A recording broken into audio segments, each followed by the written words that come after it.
हिंदी गद्य की विधाओं में ये विधा है निबंध विधा। निबंध विधा में भारतेंदु हरिश्चंद्र जी का है ये भारतवर्षोन्नति कैसे हो सकती है। तो हिंदी साहित्य के आधुनिक काल में अपने साहित्य रूपी प्रकाश रश्मियों से साहित्य को प्रकाशित करने वाले भारतेंदु हरिश्चंद्र जी जो हैं वे साहित्य की समृद्धि के लिए जो कार्य किया वह सामान्य व्यक्ति के लिए असंभव है। वे कवि, नाटककार, निबंधकार, संपादक, समाज सुधारक आदि बहुमुखी प्रतिभा के धनी थे। हिंदी गद्य के वे जन्मदाता माने जाते हैं। काव्य रचना तो बाल्यकाल से करने लगे थे। हिंदी भाषा के प्रचार के लिए आपने आंदोलन चलाया और इसे गति देने के लिए कविवचन सुधा एवं हरिश्चंद्र मैगजीन का प्रकाशन भी किया। यहाँ पे जो भारतवर्षोन्नति कैसे निबंध है तो यह निबंध की रचना महान युग प्रवर्तक एवं समाज सुधारक रचनाकार भारतेंदु जी ने बलिया जिले के ददरी मेले में आर्य देशोपकारिणी सभा में भाषण देने के लिए लिखा था। इसमें भारतेंदु जी ने कुरीतियों को त्याग कर अच्छी शिक्षा प्राप्त करने, सामूहिक सहयोग एवं एकता के बल पर राष्ट्र निर्माण एवं आत्मनिर्भर होने की प्रेरणा प्रदान की है। इस निबंध में वे बलिया के जन समुदाय को संबोधित करते हुए कहते हैं, अपने इस निबंध के माध्यम से वे भारतवासियों को अकर्मण्यता एवं आलस्य पर कटाक्ष करते हुए उसकी कमियों को इंगित किया है। इसके साथ साथ उन्होंने अंग्रेजी शासन पर व्यंग करते हुए उनके अच्छे कार्यों की प्रशंसा भी की है।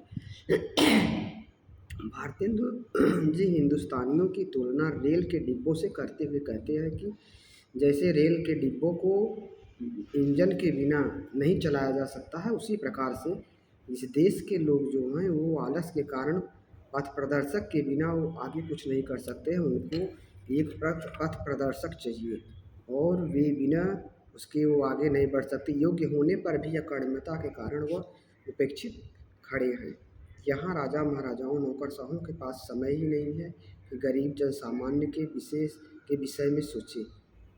प्राचीन काल में राजा और विद्वान ब्राह्मणगण यह कार्य कर्तव्य रूप में विद्या के प्रसार का कार्य करते थे, परंतु यह निकम्मेपन का शिकार है।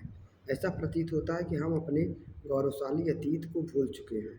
हमारे पूर्वजों के पास जब कोई साधन नहीं था तब पर भी वे आकाश में ग्रहों की स्थितियों की दूरी, गति सटीक गणना कर लेते थे। वर्तमान समय में विदेशियों के विज्ञान और आधुनिक यंत्र उपलब्ध हैं, फिर भी हम उन्नति नहीं कर पा रहे हैं। भारतेंदु जी कहते हैं कि लोग मुझसे पूछते हैं कि भारत की उन्नति कैसे हो सकती है। इसके उत्तर में मैं यह कहूँगा कि हमें अंग्रेजी शासन में सभी प्रकार की आधुनिक वस्तुएं व अवसर हैं, फिर भी हम उन्नति नहीं कर पाते, तो यह हमारा दुर्भाग्य है। अधिकांश लोग यह कहेंगे कि हमें दोनों समय का भोजन की व्यवस्था करने में ही समय व्यतीत हो जाता है, हमें विकास से क्या लेना देना है। परंतु इसका उत्तर यह नहीं है कि विदेशों में किसान, मजदूर या गाड़ीवान या और अन्य प्रकार के अन्य मजदूर या सफाई कर्मी नहीं है। किसी भी देश में सभी धनवान नहीं होते। वहाँ भी लोग काम और मेहनत करते हैं, लेकिन वे केवल पेट भरने के ही विषय में नहीं सोचते, अभी तो वे अपने भविष्य के विषय में भी सोचते हैं। आय में तभी बढ़ोतरी होगी जब इसका सामूहिक प्रयत्न यहाँ के लोग एक दूसरे को बेवकूफ़ बनाने व धनवान के लड़के को पथभ्रष्ट करने का भी कार्य करते रहते हैं। जनसंख्या बढ़ने के कारण आय कम होती जा रही है। हमें अपनी आय बढ़ाने के विषय में सोचना चाहिए। आय में तभी बढ़ोतरी होगी जब इसका सामूहिक प्रयत्न करके रोजगार ढूंढा जाए। इसके लिए किसी दूसरे का मुंह ताकने के बजाय विकास की दौड़ में शामिल होना पड़ेगा। आधुनिक संसाधनों से जीवन के प्रत्येक क्षेत्र में विकास किया जाएगा। जो लोग देश का भला चाहते हैं उन्हें अपने सुख धन आदि बलिदान सबके सामने आना होगा था। अपनी कमियों को खोजकर विकास मार्ग की बाधाओं को नष्ट करना हो। अब लोग यह प्रश्न करेंगे उन्नति क्या है, हमारे लिए क्या अच्छा है, हमें क्या नहीं करना चाहिए। इस संबंध में भारतेंदु जी स्पष्ट करते हुए कहते हैं कि सभी प्रकार की उन्नति का मूल धर्म है। धर्म वही है जो हमें जीने की सही राह दिखाए। अतः सर्वप्रथम ही धर्म की उन्नति करनी चाहिए।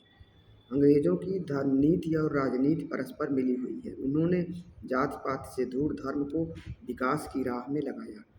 किंतु हमारे यहाँ धर्म के नाम पर आडंबर, हमारे यहाँ के तीज त्योहारों, व्रत उपवास के पीछे वैज्ञानिक तथ्य हैं।